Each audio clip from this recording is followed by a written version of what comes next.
Salmo 34, versículo 19, diz assim: muitas são as aflições do justo, mas o Senhor o livra de todas. Vamos dizer juntos?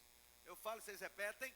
Muitas são as aflições do justo, mas o Senhor o livra de todas.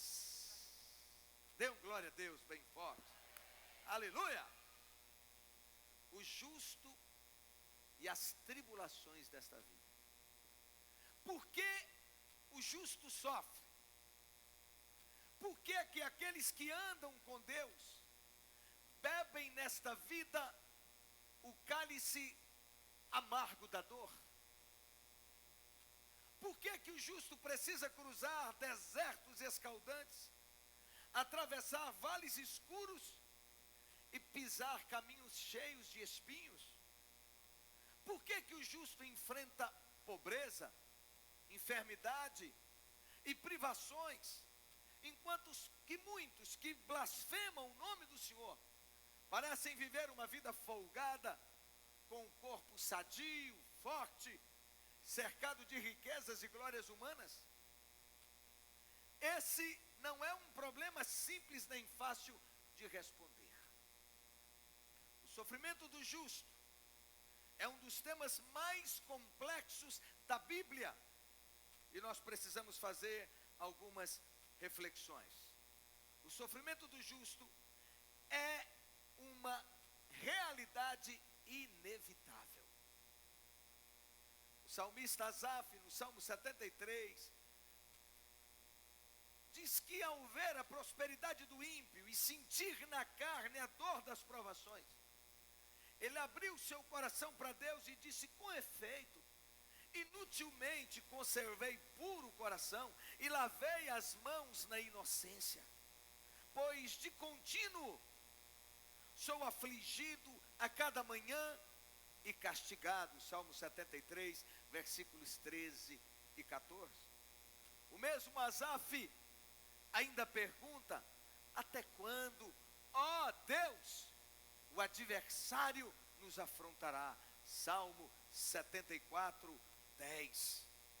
O apóstolo Paulo chega a dizer que todos aqueles que quiserem viver piedosamente em Cristo serão perseguidos.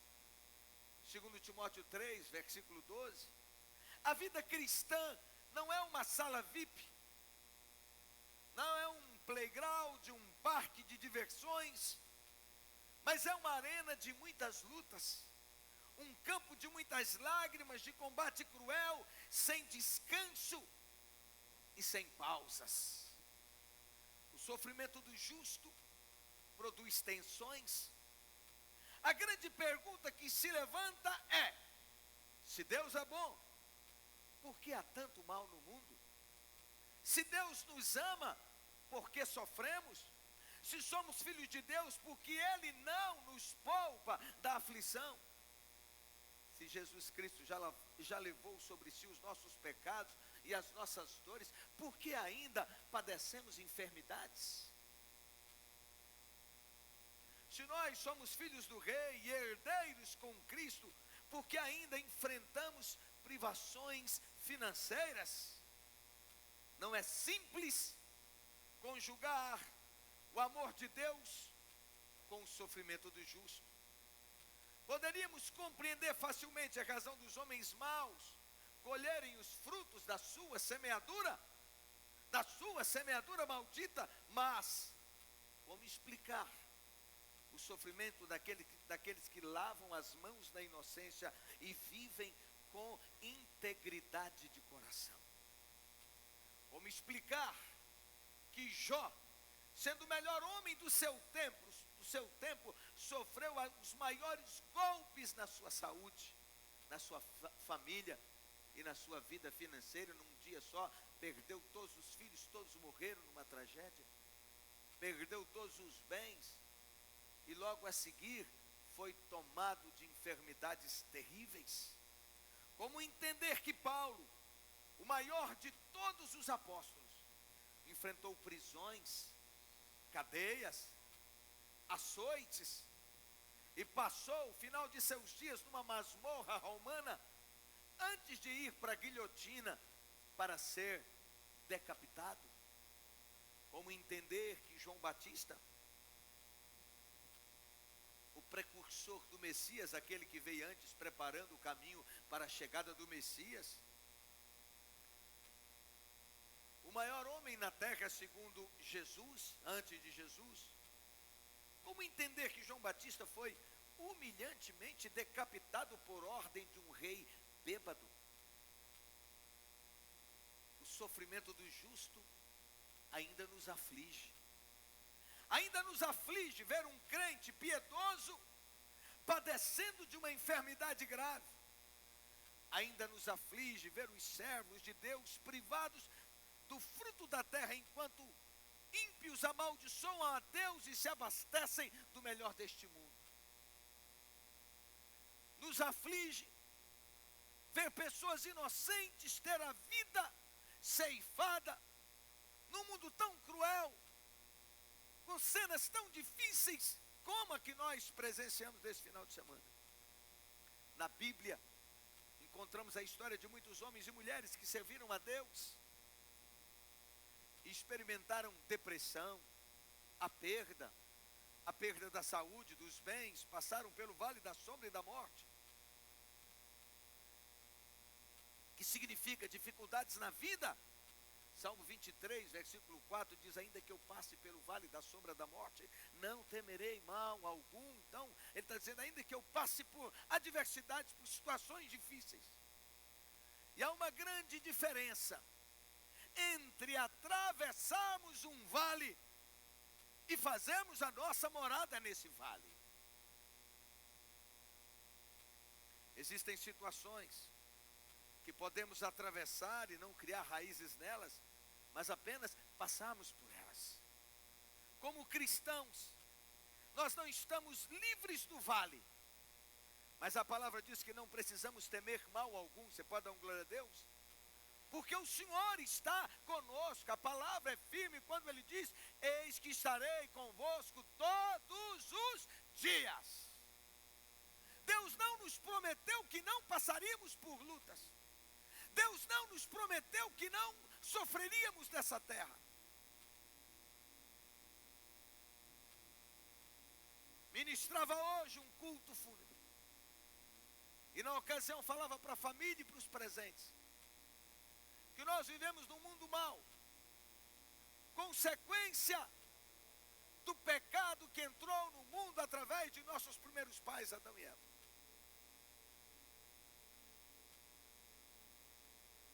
E por causa desse mundo mau, cruel, é que a Bíblia diz que Jesus, o puro, o santo, o justo, sem pecado, padeceu na cruz do Calvário para nos resgatar para Deus. A Bíblia diz que a natureza geme diante de tanta maldade na terra. E a Bíblia diz ainda que nos últimos tempos os homens seriam maus, amantes de si mesmos, jactanciosos, inimigos do bem, amantes dos prazeres, desonrando pais, mães, pessoas. E diz que no tempo do fim, quando as coisas estiverem se encerrando, isto é, a proximidade da volta de Jesus e o fim de todas as coisas, o mal no mundo aumentaria. E nós estamos inseridos nesse mundo que é um campo de guerra, correndo os mesmos riscos. Assim como bons e maus recebem chuvas, bons e maus correm risco de receber um raio. Bons e maus correm risco de passar por enchentes, por tragédias, por um acidente automobilístico, ou na aviação, ou em qualquer outra situação, ou vítima de uma bala perdida, ou vítima da maldade direta de alguma pessoa, ainda que você não deva absolutamente nada. A diferença está na companhia de quem está ao nosso lado na hora da dor.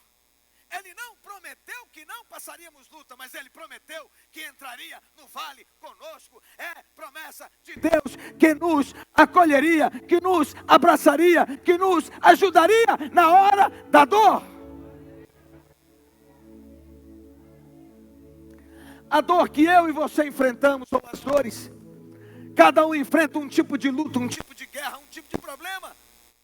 Mas eu quero dizer que Deus pode ser glorificado na luta que nós enfrentamos, no problema que enfrentamos, na dor que passamos, ou na tragédia que sofremos. Deus pode ser glorificado, porque na verdade, a dor, o problema, a dificuldade, revela o que está dentro do nosso coração, como nós reagimos. Porque Jó, ao ter perdas terríveis, e ninguém na vida perdeu tanto quanto Jó. A Bíblia diz que ele não amaldiçoou a Deus, ele ficou firme na presença de Deus e entrou para a história, e hoje nós falamos sobre ele. A presença da família e de amigos verdadeiros é de grande valia. Mas a presença de Deus é que faz toda a diferença na nossa vida. Nos momentos de tribulação, de angústia, de dor na alma, somente a presença de Deus alivia o sofrimento. Então, algumas verdades nós vamos destacar. A primeira delas, os filhos de Deus não são poupados da angústia. A vida não é indolor. O percurso entre o berço e a sepultura está salpicado de dor. Não poucas vezes somos atacados por rajadas de ventos contrários, trazendo nas suas asas angústia para a alma e tormento para o coração. O salmista afirmou: laços de morte me cercaram e angústias do inferno se apoderaram de mim, caí em tribulação e tristeza. Todos nós em algum momento da vida teve esses sentimentos que o salmista se refere. Salmo 116, versículo 3. A angústia era enorme. Em sua percepção, o inferno estava instalado dentro do seu peito. Preste atenção numa coisa: o diabo não poupa ninguém. O diabo é anti-Deus, é anticristo. Ele odeia o que Deus ama. Ele odeia você. Ele está condenado à destruição eterna, ao lago de fogo e de enxofre. E ele não quer isso só. Ele quer tirar as pessoas da oportunidade da vida eterna em Cristo Jesus e quer ter a companhia dos milhares no inferno. Portanto, entenda uma coisa: o diabo não para de fazer mal, o diabo não respeita a dor de ninguém. Às vezes passamos por situações dificílimas, momentos de intensa dor, e o diabo aproveita essa hora para atacar a nossa mente, para nos acusar, para mandar os mais diversos sentimentos e os piores sentimentos, inclusive de revolta contra Deus. O apóstolo Paulo chegou a afirmar que enfrentou tribulações maiores do que as suas forças, a ponto de desesperar da própria vida. Dá para você ter uma ideia do tamanho do sofrimento? 2 Coríntios 1, versículo 8.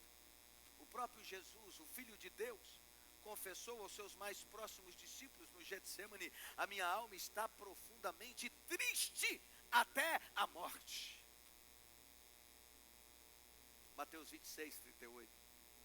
Do lado de cada sepultura, passamos por angústias, lidamos com o sofrimento, nossos olhos são inundados de muitas lágrimas. Aqui sofremos, choramos, sangramos, morremos. Mas guarde outra verdade: os filhos de Deus são consolados na angústia. Dê um glória a Deus. O salmista não apenas destaca a sua angústia, mas também ressalta o consolo que recebeu. Há bálsamo para os filhos de Deus. Diga bem forte: há bálsamo para a minha vida. Mais forte: há bálsamo para a minha vida. Há remédio para a minha dor, vindo da parte de Deus. Há óleo fresco sobre a minha e a sua cabeça, em nome de Jesus. Há unguento sobre nossas feridas. Dê um glória a Deus. a refrigério para a sua alma. O nosso Deus é o Deus e Pai de toda consolação. 2 Coríntios 1:3. Partilho com vocês experiência pessoal minha. Muitas e muitas guerras já passei. Quantas lutas maiores do que eu, aonde o diabo vem como um rolo compressor para acabar com tudo. Quantas vezes subi nesse altar com o coração sangrando, ferido, frustrado, decepcionado, machucado. E nessas ocasiões, assim foram as ocasiões que eu subi com mais graça, que preguei com mais graça, com mais autoridade, com mais unção, porque eu sei quem eu sou em Jesus, e eu sei quem é o meu Deus, e eu não dou o gosto ao diabo de me ver choramingando, derrotado, com a cara no chão. Eu me levanto todas as vezes no poder e na força de Deus, crendo que Ele reina, crendo que Ele é Deus, crendo na vitória sobre o mundo, sobre o pecado e sobre o inferno.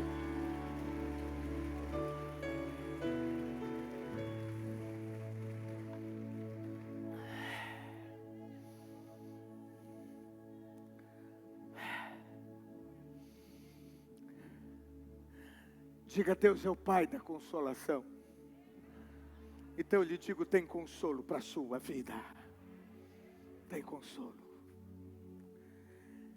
É Ele quem nos conforta na nossa angústia, para inclusive consolarmos os outros que estiverem passando pelas mesmas circunstâncias. Faço referência a Paulo, Eli e a família. Vocês estão passando desde quinta-feira. Não dá para dimensionar o tamanho da dor. Só quem passa é quem sabe.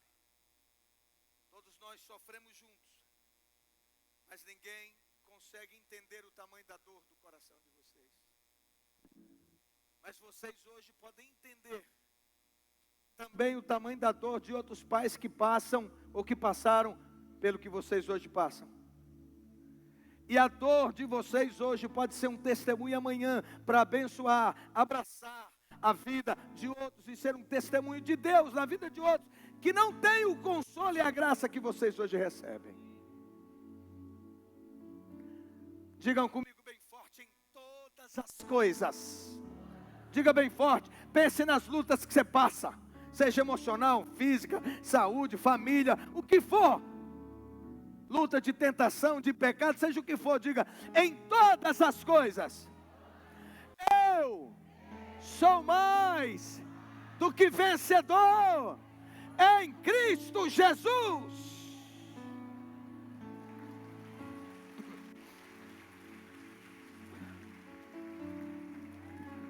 Olha para mim, você que passa por dor, não pare, não se entregue, não sucumba à dor.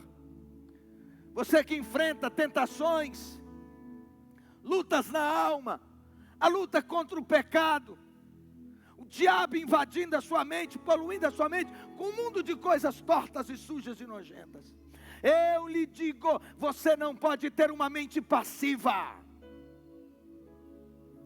Você precisa decidir se levantar e agir. Você que enfrenta a luta com depressão, a palavra de ordem para você é: ponha louvor nos seus lábios. A gente não pode abaixando a cabeça. Se abaixou a cabeça, o diabo já entendeu, recebeu o golpe, sentiu o golpe. Você abaixou a cabeça, a sua mente ganha o entendimento de que esse é um momento de dor e de derrota na sua vida. Portanto, o que fazer? Andar em fé, levantar a voz e adorar, exaltar, glorificar, bendizer aquele que reina. A Bíblia diz que Deus habita no meio do louvor, e se Deus habita no meio do louvor, o diabo fica longe de quem louva. Deus é poderoso para enxugar as nossas lágrimas. Ele é o terapeuta da nossa dor, dê um glória a Deus. Deus é aquele que traz alívio e conforto ao nosso coração, dê outro glória a Deus. Quando nos sentimos abatidos, Ele nos levanta. E te digo, Deus coloca um batalhão, um exército ao seu redor, são irmãos e irmãs que passam pelas mesmas lutas que você passa, e nessa hora eles se levantam para te abraçar, para te acolher, para dizer: estou com você, estamos juntos e vamos vencer juntos. Por isso eu te digo, crente não pode ficar isolado, crente precisa participar de uma célula, crente precisa ter pastor. Não existe ovelha sem pastor. Você precisa de cuidado, você precisa de graça, você precisa de conforto, você precisa de confronto. Gente que põe o dedo na sua cara e mostra os seus problemas.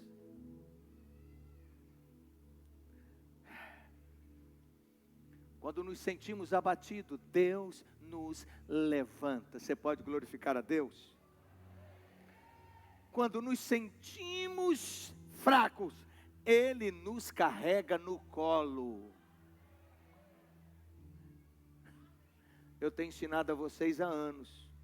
Ninguém recebe aquilo que você não celebra, aquilo que você não concorda. Então, se é para a sua vida, cada palavra dada, você ativa a sua mente em nome de Jesus. Ativa a mente, repetindo, glorificando, exaltando, dando um amém forte, se entusiasmando, levantando, dando um pulo e um glória a Deus.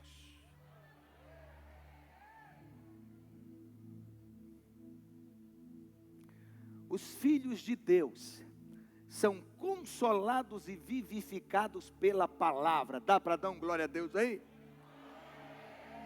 Começou a melhorar. Salmo 119, 50 diz: o que me consola na minha angústia é isto, que a tua palavra me vivifica. Ei! A Bíblia é a palavra de Deus. Leia a palavra de Deus para ouvir a voz de Deus. Como é que você vai ser um crente forte se não amar a palavra? O Salmo 119, com seus 176 versículos, é dedicado exclusivamente a exaltar o valor e o poder da palavra de Deus. A palavra de Deus é inspirada, sua origem é divina. A palavra de Deus é inerrante, não tem erro nela. Nela não contém erros nem contradição. A palavra de Deus é infalível, ela não pode falhar. A palavra de Deus é eficaz, ela sempre cumpre os propósitos para os quais Deus a designou. A palavra de Deus é poderosa, ela é como um martelo que esmiuça dureza de corações. A palavra de Deus é eterna, passa os céus, passa a terra, mas a palavra de Deus jamais vai passar. A palavra de Deus é quem nos fortalece. A palavra de Deus é quem sonda o nosso coração, escrutina nosso ser. A palavra de Deus é o grande instrumento que Deus usa para nos consolar e nos vivificar. É pela palavra que somos chamados à salvação. Ela é a divina semente, por meio da qual nós nascemos de novo. A palavra de Deus é como luz, clareia as cavernas do nosso coração. Ela é como fogo que queima os entulhos do nosso coração. Ela é como um martelo que esmiuça nossas resistências, quebra as nossas resistências. Como espada, ela é arma poderosa para nos defender. Inclusive, quando a Bíblia fala da batalha espiritual, fala para tomar posse da espada do Espírito, que é a palavra de Deus. Como Jesus venceu a Satanás, citando a palavra, você precisa amar a Bíblia, porque ela vai te fortalecer, ela vai entrar na sua mente, ela vai arrancar as resistências, ela vai tirar toda a fortaleza maligna, toda a fortaleza humana, todo conceito humano, e ela vai entrar e vai transformar, e vai libertar você. E quando vier a guerra, o ataque virá através da palavra, como espada que vai sair da sua boca e derrotar Satanás. A palavra é alimento para a nossa fome, é leite para os novos da fé e é carne para os adultos. A palavra é pão nutritivo do céu. A palavra é doce ao nosso paladar, e é mais doce do que o mel e o destilar dos favos, glória a Deus. A palavra é mais poderosa para nós do que muito ouro depurado. Ela restaura a alma, ilumina os olhos, ela dá sabedoria ao simples e alegra o coração. Ela nos dá discernimento e nos preserva de cair nos laços da vaidade. Oh, quão poderosa é a palavra de Deus para nos vivificar. Por meio dela nós somos santificados, por ela somos consolados e reavivados. Todos os avivamentos da história foram inspirados pela palavra de Deus e dirigidos pela palavra de Deus. Quando nós a examinamos, ela nos perscruta, ela sonda, ela nos lê. Quando aguardamos o nosso coração, ela nos protege do pecado. Ninguém vai vencer pecado se não se fortalecer na palavra de Deus. Ninguém vai vencer as lutas se não se encher da palavra de Deus. A palavra de Deus é poderosa. Ela despede chamas de fogo. Ela faz tremer o deserto. A palavra de Deus é viva, irresistível e vitoriosa. O que fazer em meio às lutas, às dores, às injustiças na terra? Bem dizer em toda circunstância. Uau! No Salmo de Davi, quando ele se fingiu de louco diante de Abimeleque, que o expulsou, e aí ele pôde escapar, e ele diz assim: bendirei o Senhor em toda circunstância. Quando é que ele está dizendo? Em toda circunstância, seja ela boa, seja ruim, seja de alegria ou seja de lágrimas, de abundância ou de pobreza, de saúde ou de enfermidade. E ele diz mais: eu me alegrei, bendirei ao Senhor em toda circunstância, seu louvor estará sempre nos meus lábios. Esse é o segredo da vitória. Não deixe a amargura, o ressentimento, o sentimento de vítima tomar conta da sua vida. Aprenda em toda circunstância a glorificar a Deus, porque nós precisamos glorificar até quando nós não entendemos o que está acontecendo. Nós precisamos exaltar e bem dizer e dizer: Senhor, eu não compreendo. Há muitos anos atrás, no meu primeiro CD, em 2002, eu gravei uma canção falando disso, do silêncio de Deus. Bendirei ao Senhor em toda circunstância. O seu louvor estará sempre nos meus lábios. Eu me gloriarei no Senhor. Que todos os humildes e oprimidos ouçam e se alegrem. Proclamem a majestade do Senhor comigo, e todos a uma voz exaltemos o seu nome. Busquei o Senhor e ele me respondeu. E dos meus temores, todos os meus temores ele me livrou. Deus vai te livrar de todos os seus temores. Contemplai-o e sereis iluminados da felicidade. Vossos rostos jamais experimentarão decepção. Clamou este pobre homem, e o Senhor o atendeu, e o libertou de todas as suas tribulações. O anjo do Senhor acampa-se ao redor dos que o temem, e os livra. Provai, ele está chamando, provai, ele está dizendo: provem, experimentem, e vejam como Deus é bom. Como é feliz o homem que nele se abriga. Temei ao Senhor, vós os seus santos, pois nada falta aos que o temem. Os leões podem sofrer fome, mas para aqueles que buscam o Senhor, nada lhes faltará. Creia na palavra, irmão. Filhos, vinde, escutai-me, e eu vos ensinarei o temor do Senhor. Quem de vós quer ter prazer na vida e deseja longos dias para viver em felicidade? Guarda a tua língua do mal e os teus lábios de falarem falsamente. Aparta-te do mal, pratica o que é bom, busca a paz, esforça por conquistá-la. Os olhos do Senhor contemplam os justos, e seus ouvidos estão atentos ao seu clamor por socorro. A face do Senhor está contra os que praticam o mal, para da terra apagar qualquer lembrança daqueles que praticam o mal. Suplicam os justos, e o Senhor os ouve e os liberta de todas as suas aflições. Perto está o Senhor dos que têm coração quebrantado e salva os de espírito abatido. O justo enfrenta muitas dificuldades, mas de todas elas o Senhor o liberta. Dê glória a Deus. Os sofrimentos do tempo presente, preste atenção, não são para comparar com as glórias que estão para serem reveladas a nós na eternidade. Jesus disse: neste mundo sofrereis tribulações, mas tenham fé e coragem, eu venci o mundo. João 6,33. Ser cristão não é receber uma apólice de seguro contra as tempestades da vida. Aqueles que constroem sua casa sobre a rocha enfrentam as mesmas circunstâncias daqueles que constroem a casa sobre a areia.